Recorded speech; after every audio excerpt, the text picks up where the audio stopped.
Hello, my name is Kent Hovind from Pensacola, Florida. I was a high school science teacher 15 years. I now travel the country and speak on the subject of creation, evolution, and dinosaurs. But for this tape you're about to see, this is one of my miscellaneous tapes in my section on how to make money. The real motive behind this tape is to teach students to get busy and get to work for the Lord and use their life for things that will be meaningful in eternity's sake.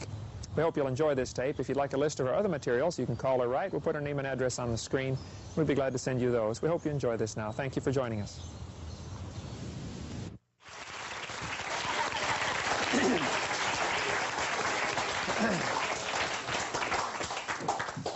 All right. Well, it is good to be here today. My name is Kent Hovind. I was a high school science teacher 15 years.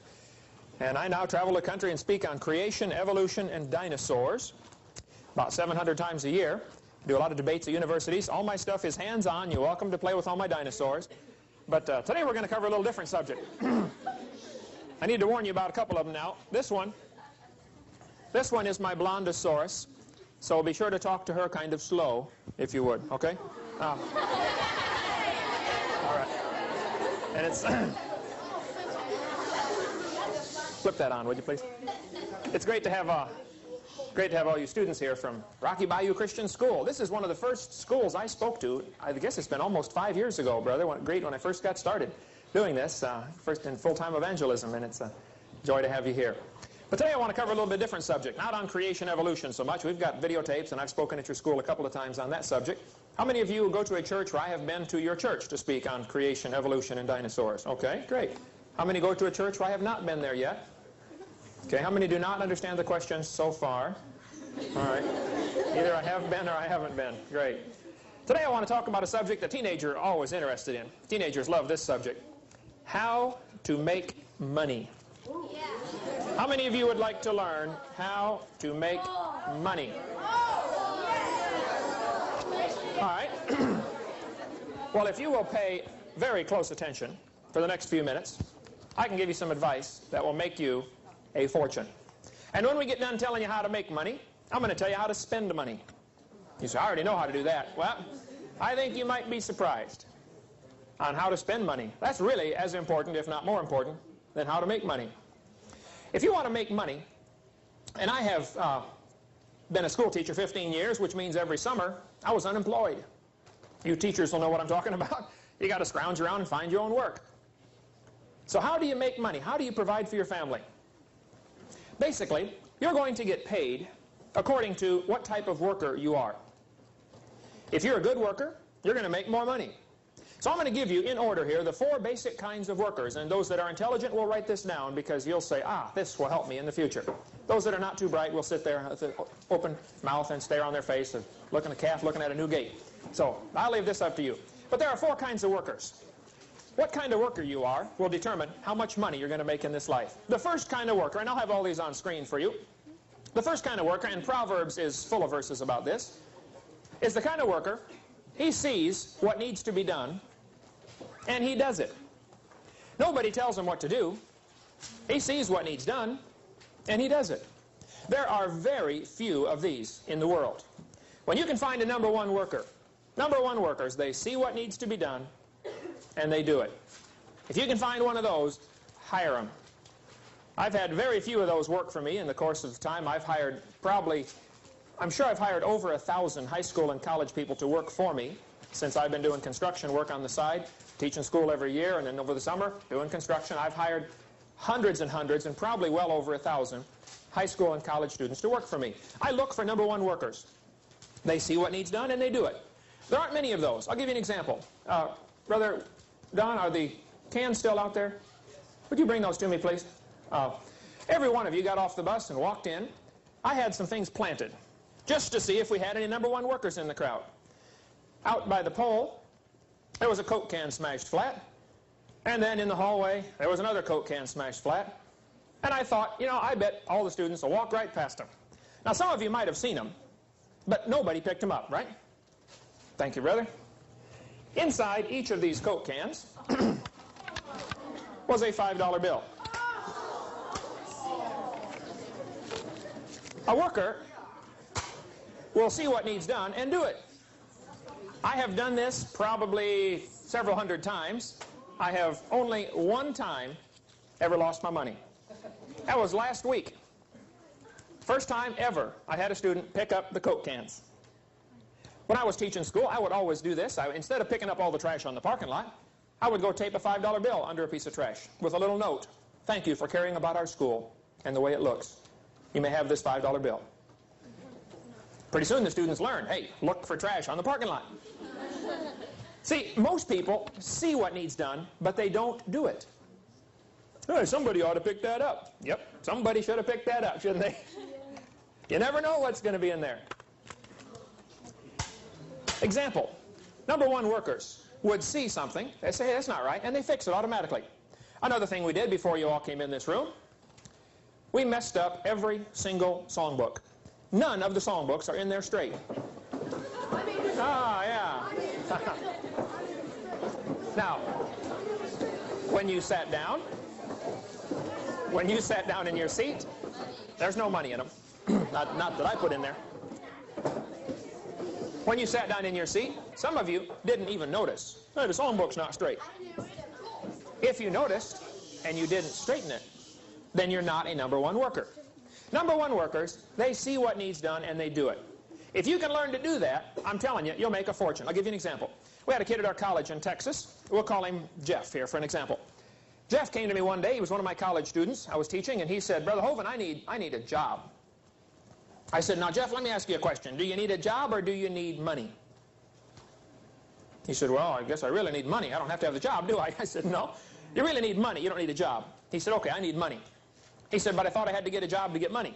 I said, well, normally you do. I said, what have you tried, Jeff? He said, oh, man, I've applied to McDonald's and Hardee's and Kentucky Fried. And I said, well, Jeff, if they do hire you, they're going to pay you $4.50 or $5 an hour, and they're going to make a profit off of you, right? He said, well, yeah. I said, well, why don't you work for yourself? He said, I don't know how to do anything. I said, you're in college and don't know how to do anything? He said, well, I can play Pac-Man pretty good, but I said, well, nobody's going to pay you to play Pac-Man or change channels on the remote. You know, boy, you're really good at that. I said, surely, Jeff, you know how to do something. He said, no, Brother Hovind, I don't have any talents at all. I can't work on cars. I can't build houses. I can't do much of anything. I said, well, Jeff, come on. Let me give you an example. Can you clean out gutters? Jeff, are you smart enough to put the ladder up against the house, climb up, clean the leaves out of the gutters, and throw them in a bag? Think you can handle that, Jeff? He said, yeah, I believe I can handle that. I said, all right. Why don't you today start Jeff's gutter cleaning service? You're going to have your own corporation. You're going to be the president and executive vice president and the whole thing. You are the company. I said, I will loan you my ladder for 3 days. After 3 days, you're going to have to rent it off of me if you still want to borrow it, because I do not like loaning out tools. I'll rent it to you for $10 a day, because I don't want to rent it to you, okay? But for 3 days, you can have it free. Here's what I want you to do, Jeff. Put my ladder on the roof of your car. Tie it down, please. Then get a roll of garbage bags and drive down to a neighborhood that has gutters on the houses. It's very important, if you're going to clean out gutters, they have to have a gutter to clean out, okay? Drive down, find the neighborhood that has gutters, and you can tell sometimes from the street the gutter needs cleaned out, especially if there's leaves hanging out of it or if there's little trees growing in it. Then you know it's been a while since it's been cleaned out. I said, go up and knock on the door and say, hello, sir, ma'am. My name is Jeff. I'm putting myself through college. I noticed your gutters need cleaned out. I will clean out your gutters for $10. Do not walk up to the door and say, hello, ma'am. My name's Jeff. I'm putting myself through college. Do you have any jobs you need done around here? They will not be able to think of any jobs that need done. But if you saw the job that needed done, and you suggested it to them, and you named a price, in one sentence, you got it all done. My name's Jeff. I noticed your gutters need cleaned out. I'll clean out your gutters for $10. I said, Jeff, I'm telling you, it'll work. 3 days later, Jeff did not come borrow my ladder.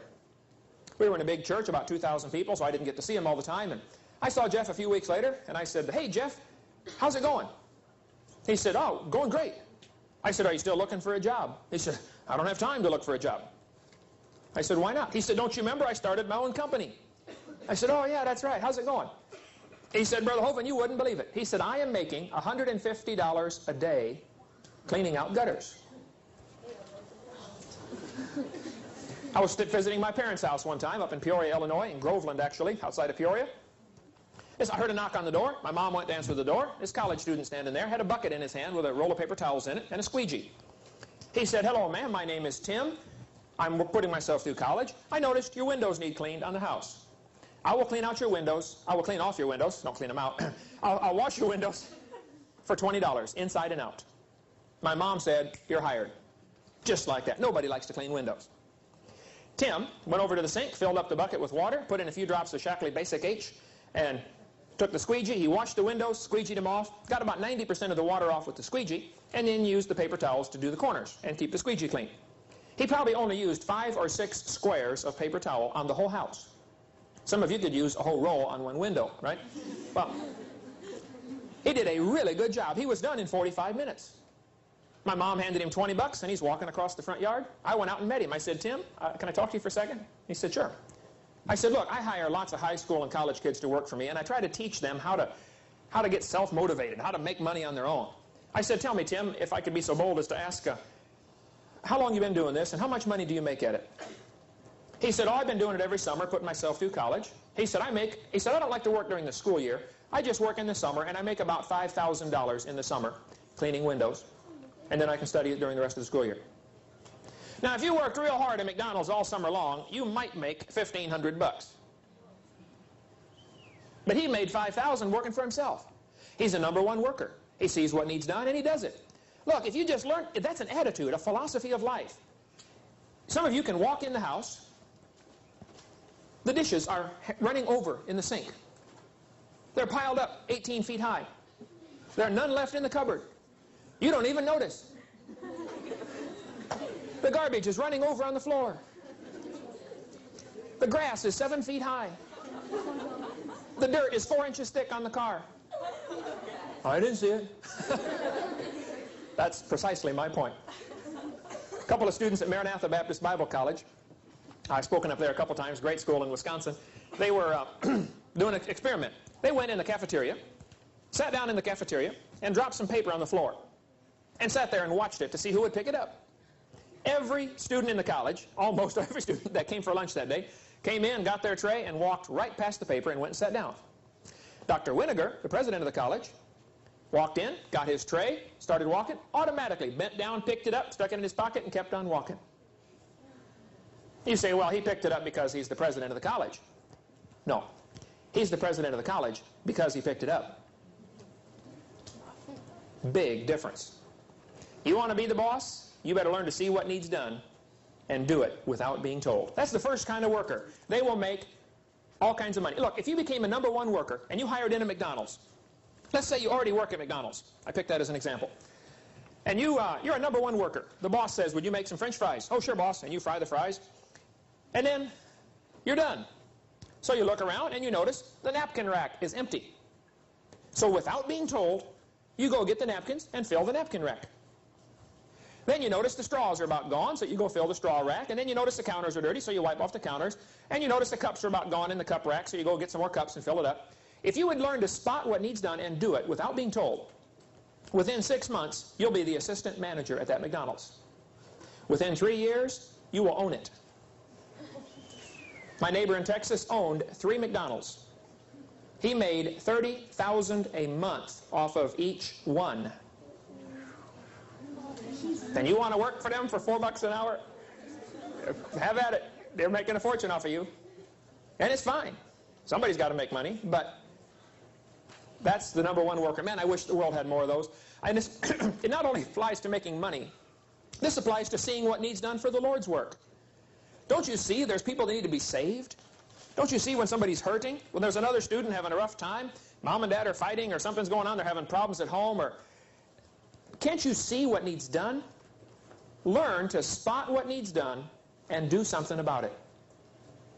Some of you, your mom washes the clothes, folds them, well, dries them, then folds them, stacks them up by the bedroom door. You come walking in, step right over them. I didn't see them. Precisely my point. Why didn't you see it? Don't you see what needs to be done?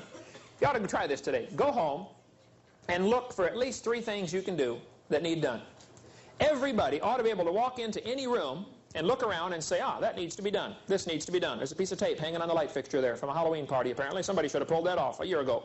All right, there's a thumbtack still stuck in the wall. Learn to see what needs done and do it. The second kind of worker, number 2. Second kind of worker, he asks what to do next. These kind are pretty rare also. I love these kind. I've had several work for me. They come and ask, okay, boss, what's next?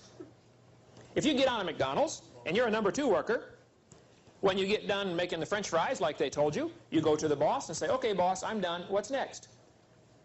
Man, those kind will make $10 an hour. They'll make plenty of money. It would be best if they were number 1 and they saw what needed done, but they're not quite that good yet. They're a number 2 worker. They come and ask, okay, boss, what's next?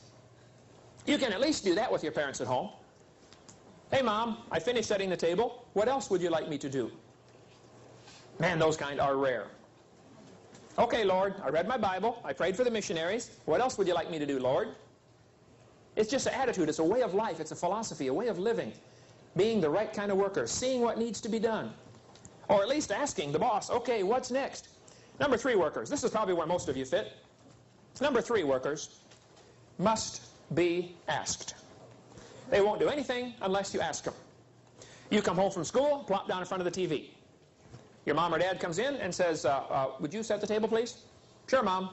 You go set the table. When you're done, you go plop down in front of the TV again.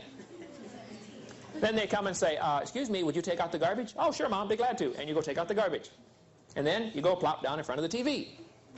You're not going to ask what you can do to help. You're going to wait until you're asked. If you're a number 3 worker, you will always be an employee. You will never be the boss. Somebody will always be telling you what to do because you won't do it otherwise. I have kids say, I'm tired of parents telling me what to do. All right, be a number 1 worker and they won't tell you what to do anymore. If your parents are bugging you, is your homework done? Is your homework done? Is your homework done? Obviously, you're a number 3. The problem's with you, not with the parents. If your parents have to say, would you make your bed? Would you set the table? Would you cook supper, please? Would you take out the garbage? Would you mow the grass? If they're always telling you what to do, he said, I'm tired. We had one kid at our school in Illinois. He said, I'm tired of my parents telling me what to do. I'm going to join the Marines. Boy, are you brilliant or what, you know? Yeah, the Marine sergeant's going to come in about 10 o'clock in the morning and gently shake you and say, excuse me, it's time to wake up. Would you like your breakfast in bed? Would you like your eggs over medium? Yeah, right. Boy, he did too. He joined up. Man, he came home. He was the shock of his life. After boot camp, he came home. He was sleeping about 7 o'clock in the morning. They went to our church. His mom came in there, shook him, and he wouldn't wake up, man. He was beat. He'd been in boot camp for 9 weeks, and he was tired. So his mom said, get up, soldier. He jumped up, stood at attention just like that. Boy, they taught him something in there. I don't know what it was. But number 3 workers, they have to be told. They have to be asked. They won't do it unless you ask them. Now, there's a worse kind. Number 4. You say, worse than a 3? Oh, yeah. This is where some folks are. Number 4 workers must be found in order to be asked. You can't even ask them to do the job because you got to find them first. Some of you are masters at this. You have learned. You know what time Dad comes home from work. You got it down to a science. Let's see. Dad comes home at 10 after 5. Here it is, 5 o'clock. If I'm here when Dad gets home, he's going to give me a list of jobs to do. So I better figure out some place to be besides here. You've learned, hey, I think I'm going down to Herman's to play basketball for a while, or I'm going to go do this. I'm going to be gone so they can't even ask me to do the work. You know, hey, it's almost supper time. Mom's going to be cooking, setting the table. I'd better go find someplace else to be. Let's see, supper's over. Dishes need done, table needs cleared off. I'd better go find someplace else to be. Number 4 workers never succeed at anything. I've seen them. They never do grow out of the number 4 stage. When I worked at General Motors in Pontiac, Michigan, while I was going to Bible college there, we had some number 4 workers. They hired into General Motors, and you never saw them again.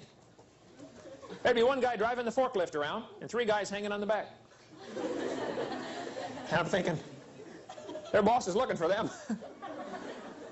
And that boss is thinking, now where did that guy go anyway?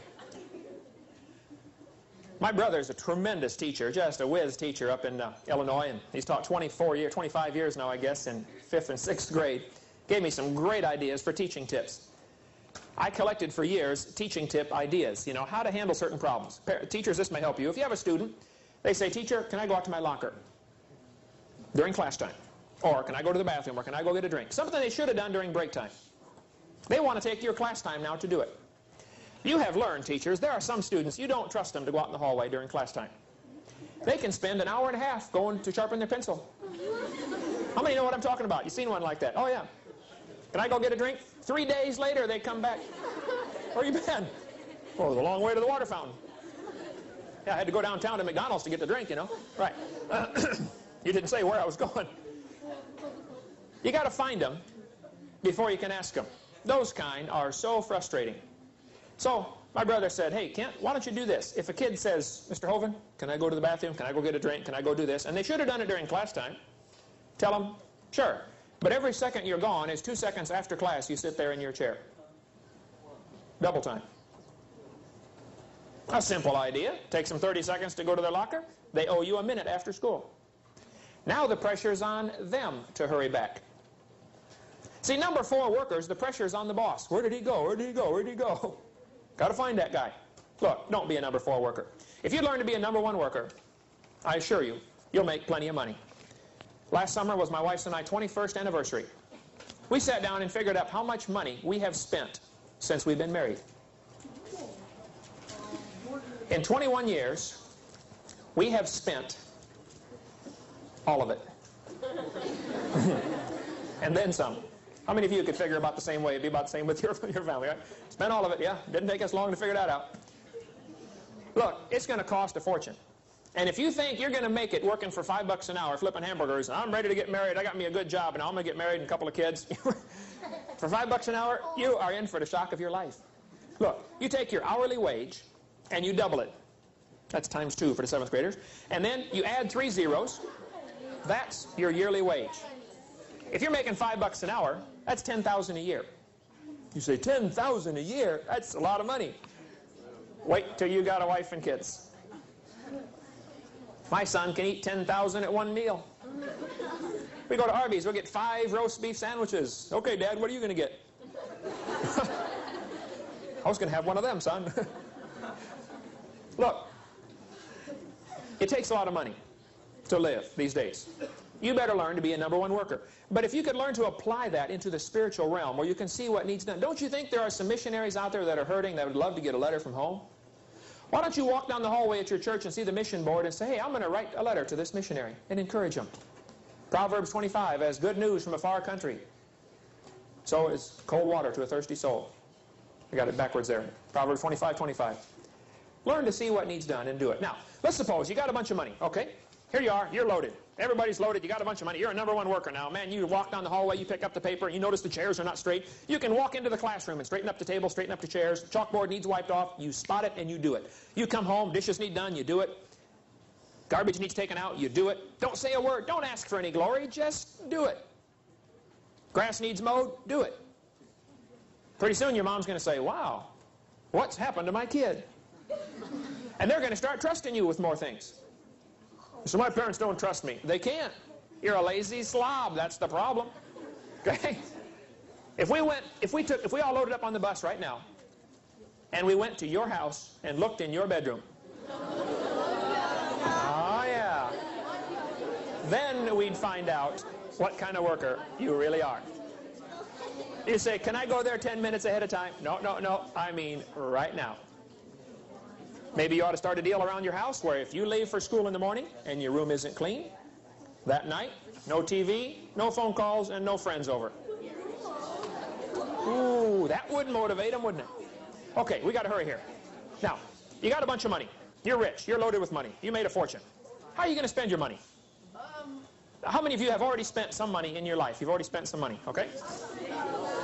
Thousands and thousands, right? I'm going to share with you some ideas of how to spend money. But if you write these down, you write down 1, 2, 3, 4, and put a space in between each one. I'm going to give you number 4 first. I'm going to give these to you in reverse order. So put down 1, 2, 3, 4, and we're going to start with number 4. This is the worst place to spend your money.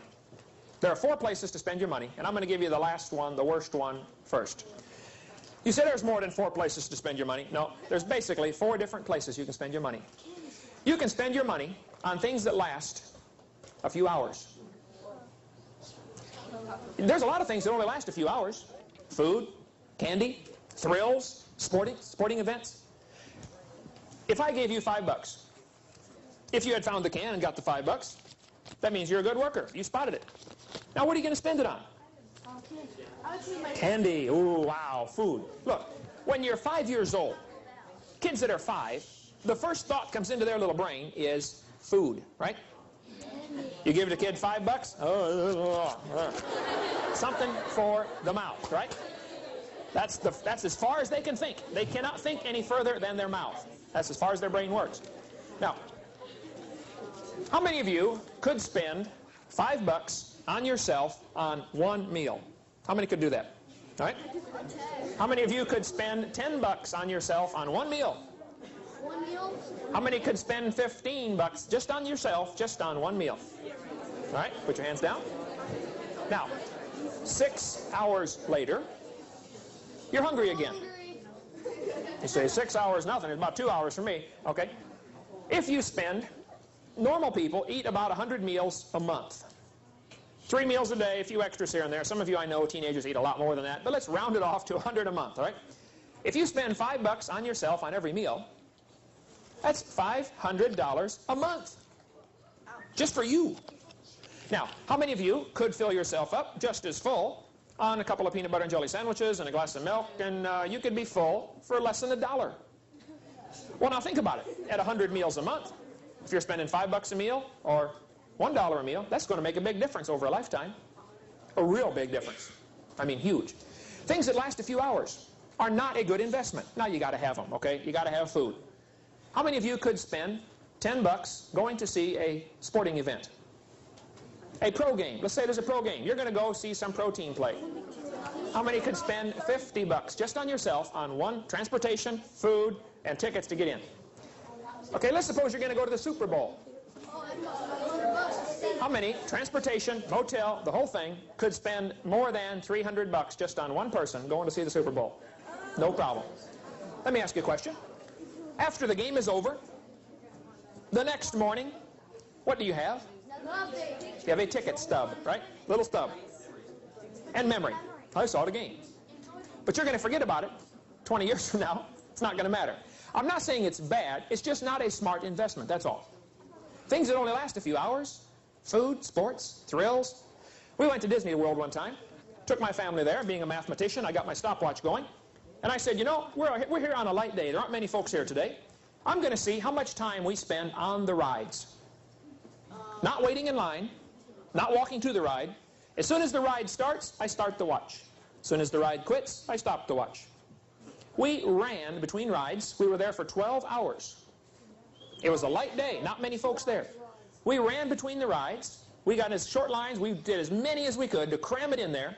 We spent 29 minutes out of 12 hours.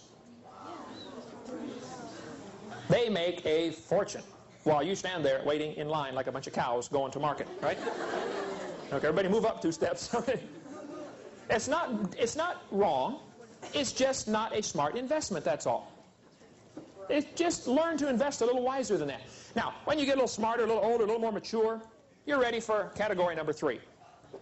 Category 3, remember I'm giving you the list backwards, you can spend your money on things that last a few years.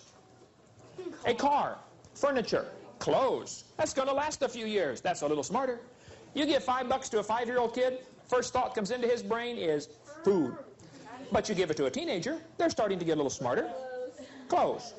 That's still only category 3. It's not as good as it ought to be, but hey, it's not too bad. How many of you girls could spend $100 on yourself on one outfit in one day? You could go to the mall with $100 and spend it all on yourself, one outfit. Every girl here, right? Now, let me ask you a question. I want you to go to the mall today. I want you to spend $100, buy yourself a nice outfit. I want you to wear it.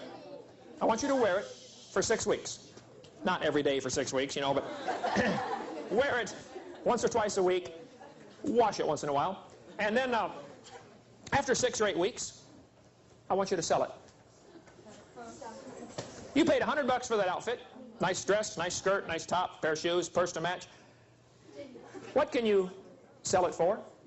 Maybe about 50 cents at the garage sale, maybe, or $1.50 hanging in. Look, you're not going to get your money back, are you? No. Clothes are not a good investment. Now, you got to have clothes, but how many of you could spend $50 on one pair of tennis shoes? Easily, right? How many have ever seen a pair of tennis shoes that cost more than $100? No. Right?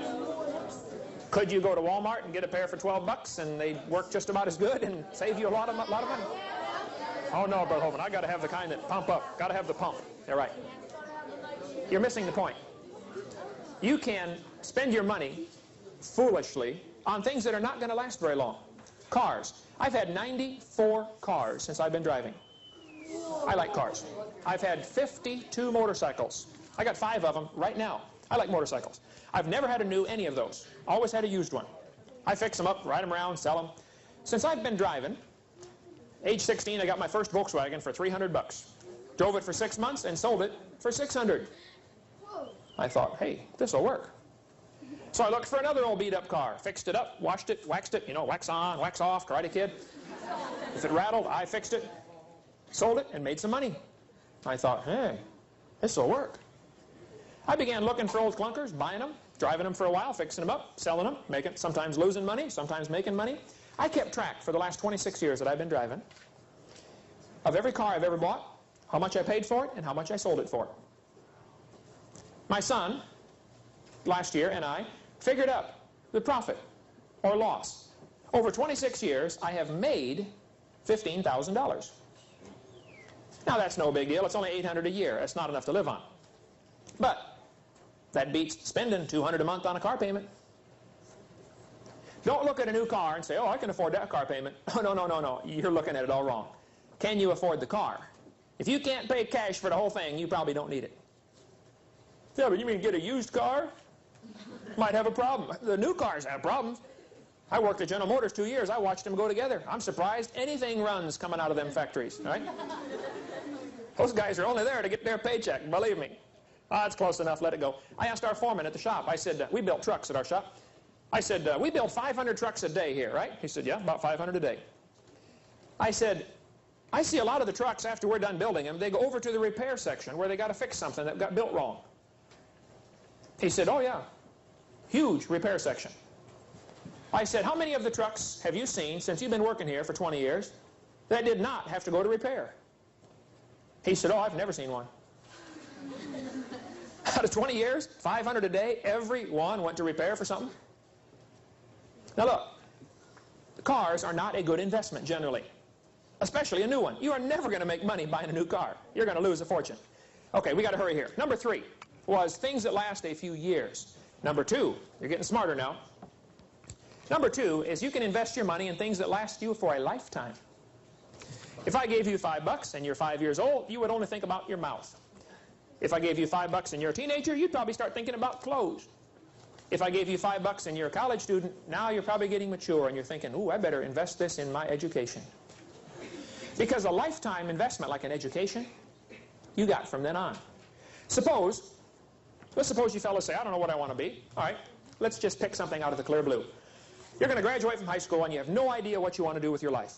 Lots of kids are that way. That's not bad. Why don't you get a trade, get a skill to do something?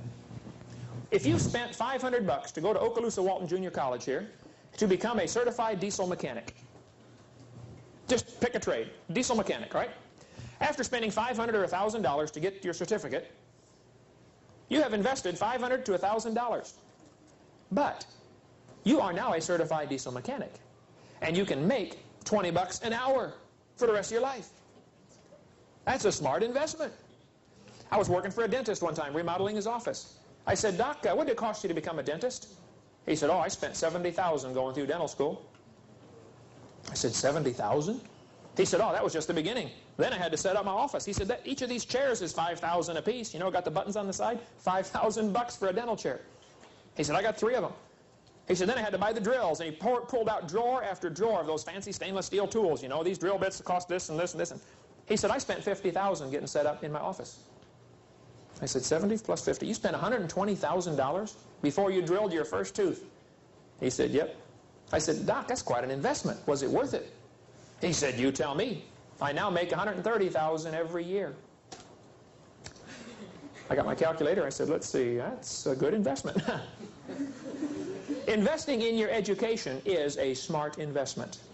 Let's suppose you girls don't have any idea what you want to do. My sister did this. She didn't know what she wanted to do, so my dad and mom said, hey, why don't you get a trade? Why don't you become a beautician? She said, all right. Cost her about $800 to go to beauty school. She learned how to cut hair and curl it and perm it and all that stuff, you know, the 210, and the four basic hairdos, the 110, the 220, and the 440. You stick their finger in a light socket. If it's 110 volts, you get a poof. If it's 220, you get a poof. If it's 440, it's poof. You got to open both doors to let the 440s in. But she spent $800 learning how to do hair.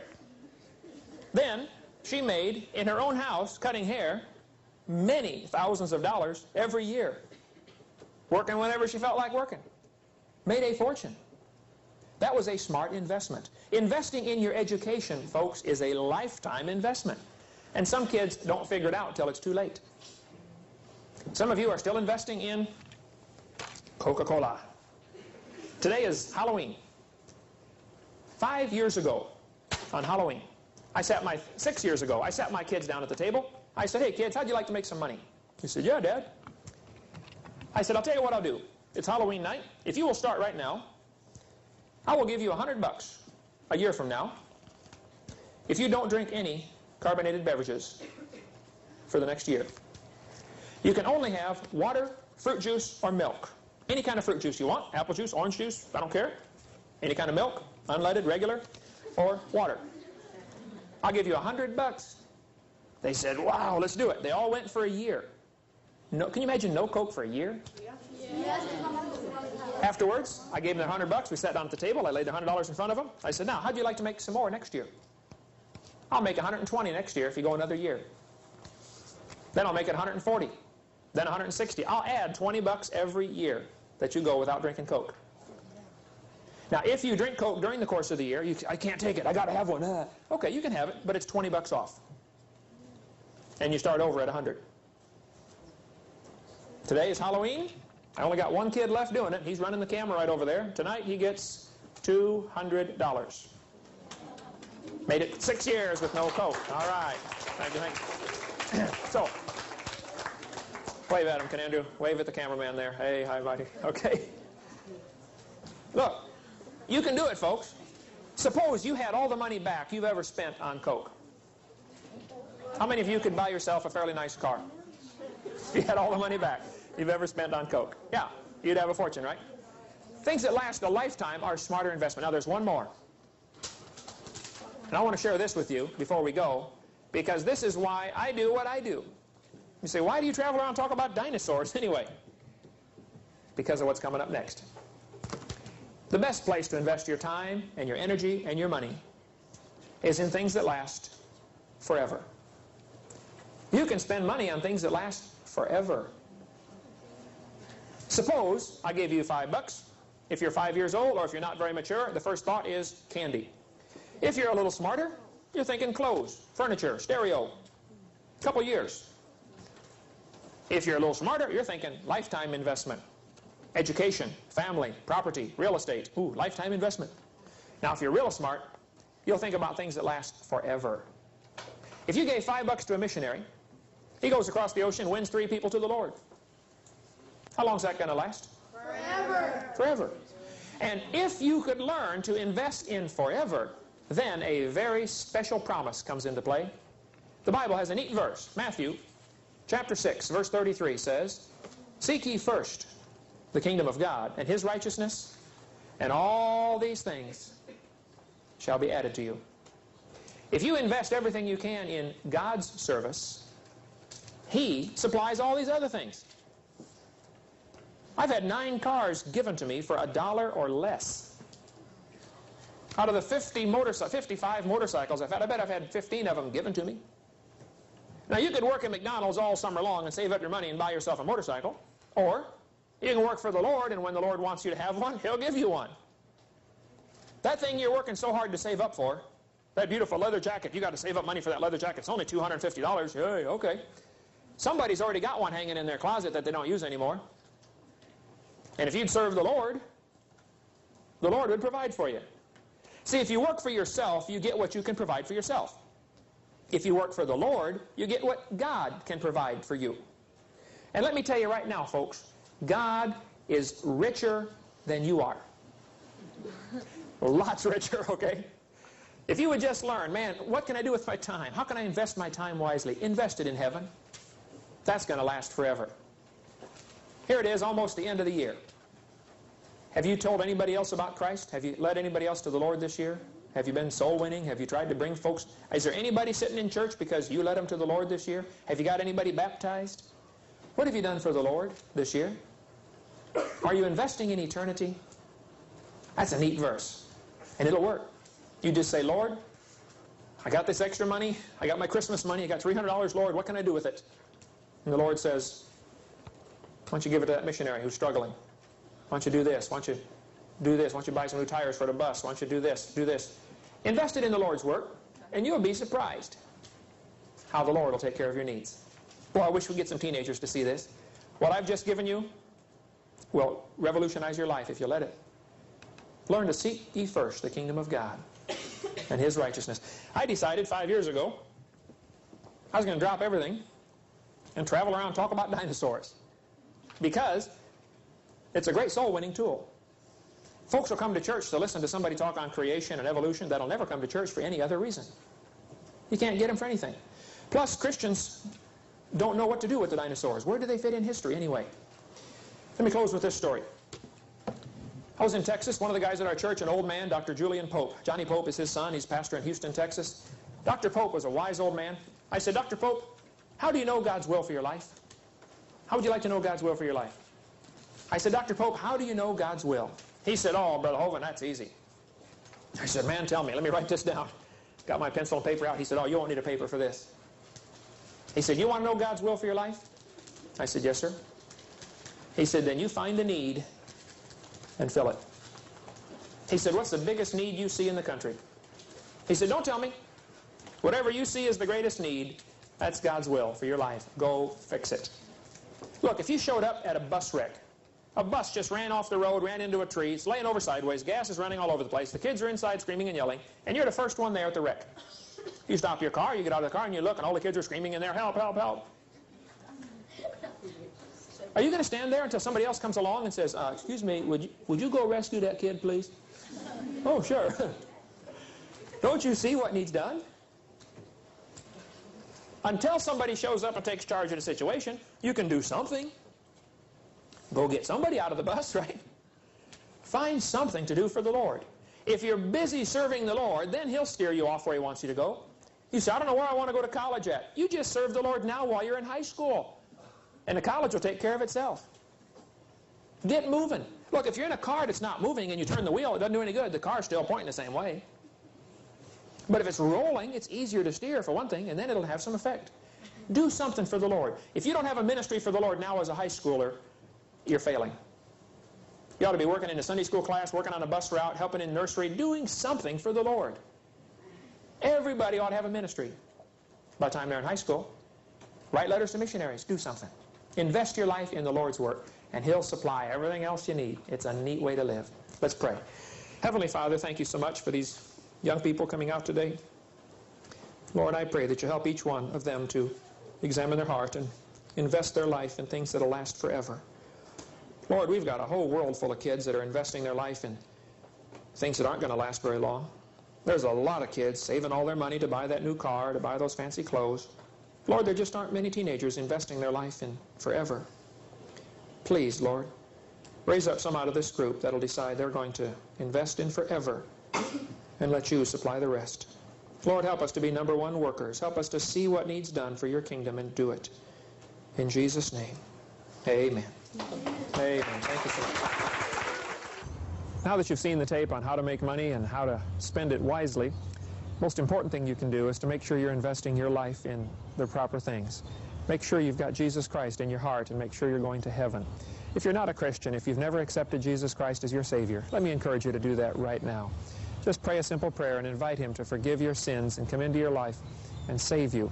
February 9th, 1969, I prayed and asked the Lord to come into my heart and save me. There's no magic words, but I just said a simple prayer. I just said, Lord, I'm a sinner. Please forgive me and save me. And that day, He came into my heart and forgave me and saved me, and I'm a child of God now, and I know I'm going to heaven. It's not because I'm good, it's because I'm forgiven. Why don't you pray and ask the Lord into your heart? Or if you do, call and let me know about it. I'd certainly be glad to talk to you and share with you some things to help you grow in your new faith as you seek to serve the Lord. And be sure to call or write and get a list of other materials so you can get information on those subjects. Thank you for joining us.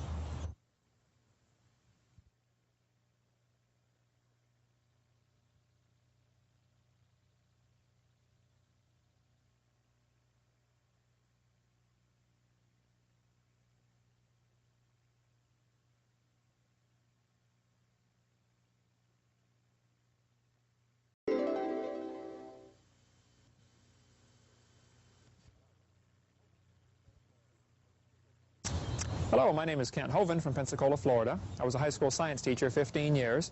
I now travel the country and speak on the subject of creation, evolution, and dinosaurs. But for this tape you're about to see, this is one of my miscellaneous tapes in my section on how to make money. The real motive behind this tape is to teach students to get busy and get to work for the Lord and use their life for things that will be meaningful in eternity's sake. We hope you'll enjoy this tape. If you'd like a list of our other materials, you can call or write. We'll put our name and address on the screen. We'd be glad to send you those. We hope you enjoy this now. Thank you for joining us.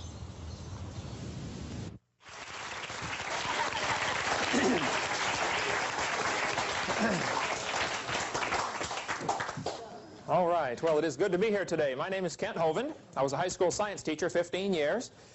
And I now travel the country and speak on creation, evolution, and dinosaurs about 700 times a year. Do a lot of debates at universities. All my stuff is hands-on. You're welcome to play with all my dinosaurs. But today we're going to cover a little different subject. I need to warn you about a couple of them now. This one is my Blondosaurus. So be sure to talk to her kind of slow, if you would, okay? All right. And it's... Flip that on, would you please? It's great to have all you students here from Rocky Bayou Christian School. This is one of the first schools I spoke. They're the 4 basic kinds of workers, and those that are intelligent will write this down because you'll say, this will help me in the future. Those that are not too bright will sit there with an open mouth and stare on their face and looking at a calf looking at a new gate. So I'll leave this up to you. But there are 4 kinds of workers. What kind of worker you are will determine how much money you're going to make in this life. The first kind of worker, and I'll have all these on screen for you. The first kind of worker, and Proverbs is full of verses about this, is the kind of worker, he sees what needs to be done, and he does it. Nobody tells him what to do. He sees what needs done, and he does it. There are very few of these in the world. When you can find a number one worker, number one workers, they see what needs to be done, and they do it. If you can find one of those, hire them. I've had very few of those work for me in the course of time. I've hired I'm sure I've hired over 1,000 high school and college people to work for me since I've been doing construction work on the side, teaching school every year, and then over the summer doing construction. I've hired hundreds and hundreds, and probably well over 1,000 high school and college students to work for me. I look for number one workers. They see what needs done, and they do it. There aren't many of those. I'll give you an example. Brother Don, are the cans still out there? Would you bring those to me, please? Every one of you got off the bus and walked in. I had some things planted just to see if we had any number one workers in the crowd. Out by the pole, there was a Coke can smashed flat. And then in the hallway, there was another Coke can smashed too. I guess it's been almost 5 years ago, brother. Great when I first got started doing this, first in full-time evangelism, and it's a joy to have you here. But today I want to cover a little bit different subject, not on creation evolution so much. We've got videotapes, and I've spoken at your school a couple of times on that subject. How many of you go to a church where I have been to your church to speak on creation, evolution, and dinosaurs? Okay, great. How many go to a church where I have not been there yet? Okay, how many do not understand the question so far? All right. Either I have been or I haven't been. Great. Today I want to talk about a subject that teenagers are always interested in. Teenagers love this subject. How to make money. How many of you would like to learn how to make money? All right. Well, if you will pay very close attention for the next few minutes, I can give you some advice that will make you a fortune. And when we get done telling you how to make money, I'm going to tell you how to spend money. You say, I already know how to do that. Well, I think you might be surprised on how to spend money. That's really as important, if not more important, than how to make money. If you want to make money, and I have been a school teacher 15 years, which means every summer I was unemployed. You teachers will know what I'm talking about. You got to scrounge around and find your own work. So how do you make money? How do you provide for your family? Basically, you're going to get paid according to what type of worker you are. If you're a good worker, you're going to make more money. So I'm going to give you in order here, flat. And I thought, you know, I bet all the students will walk right past them. Now, some of you might have seen them, but nobody picked them up, right? Thank you, brother. Inside each of these Coke cans was a $5 bill. A worker will see what needs done and do it. I have done this probably several hundred times. I have only one time ever lost my money. That was last week. First time ever I had a student pick up the Coke cans. When I was teaching school, I would always do this. Instead of picking up all the trash on the parking lot, I would go tape a $5 bill under a piece of trash with a little note. Thank you for caring about our school and the way it looks. You may have this $5 bill. Pretty soon the students learn, hey, look for trash on the parking lot. See, most people see what needs done, but they don't do it. Hey, somebody ought to pick that up. Yep, somebody should have picked that up, shouldn't they? You never know what's going to be in there. Example, number one workers would see something, they say, hey, that's not right, and they fix it automatically. Another thing we did before you all came in this room, we messed up every single songbook. None of the songbooks are in there straight. Ah, yeah. Now, when you sat down in your seat, there's no money in them. Not that I put in there. When you sat down in your seat, some of you didn't even notice. Hey, the songbook's not straight. If you noticed and you didn't straighten it, then you're not a number one worker. Number one workers, they see what needs done and they do it. If you can learn to do that, I'm telling you, you'll make a fortune. I'll give you an example. We had a kid at our college in Texas. We'll call him Jeff here for an example. Jeff came to me one day. He was one of my college students. I was teaching, and he said, Brother Hovind, I need a job. I said, now, Jeff, let me ask you a question. Do you need a job or do you need money? He said, well, I guess I really need money. I don't have to have the job, do I? I said, no. You really need money. You don't need a job. He said, okay, I need money. He said, but I thought I had to get a job to get money. I said, well, normally you do. I said, what have you tried, Jeff? He said, oh, man, I've applied to McDonald's and Hardee's and Kentucky Fried. And I said, well, Jeff, if they do hire you, they're going to pay you $4.50 or $5 an hour, and they're going to make a profit off of you, right? He said, well, yeah. I said, well, why don't you work for yourself? He said, I don't know how to do anything. I said, you're in college and don't know how to do anything? He said, well, I can play Pac-Man pretty good, but I said, well, nobody's going to pay you to play Pac-Man or change channels on the remote. You know, boy, you're really good at that. I said, surely, Jeff, you know how to do something. He said, no, Brother Hovind, I don't have any talents at all. I can't work on cars. I can't build houses. I can't do much of anything. I said, well, Jeff, come on. Let me give you an example. Can you clean out gutters?